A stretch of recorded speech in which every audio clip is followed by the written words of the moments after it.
and we believe at this point this bust is a similar likeness to the individual that we found floating in the waters off Malpeque Bay. The body, we believe, wasn't in the water that long.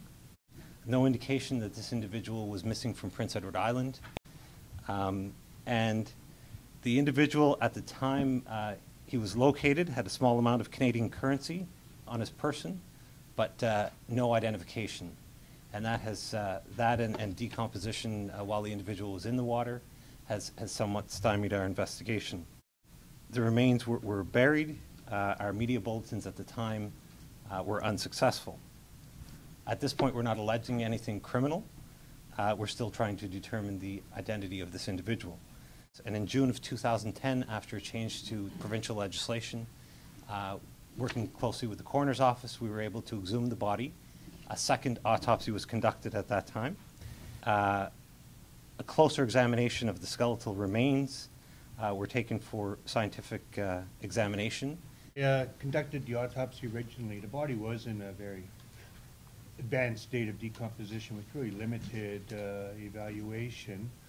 What you have here is the victim has some very distinctive facial proportions. For example, he had a lower forehead. He has very strong eye cheekbones. He has that projecting lower jaw. The mandible is projecting forward.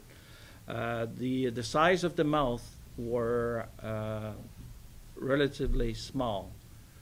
All this are information given by the skull. People observing the facial approximation has to be a bit flexible in trying to identify that person.